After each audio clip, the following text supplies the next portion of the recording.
You ask Tiger to calculate. This deals with linear inequalities with one unknown.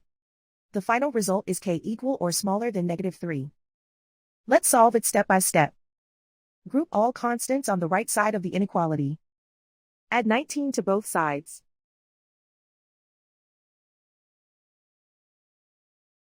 Simplify the arithmetic.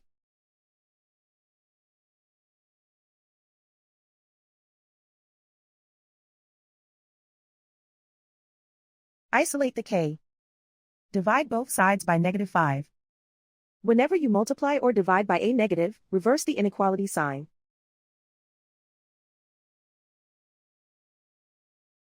Cancel out the negatives.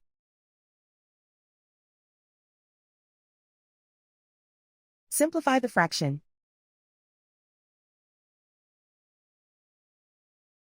Move the negative sign from the denominator to the numerator.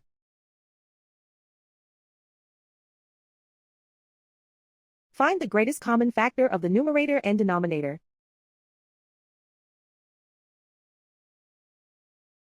Factor out and cancel the greatest common factor.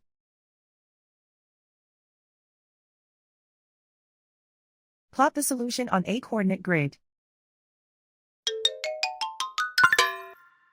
And so the final result is k equal or smaller than -3.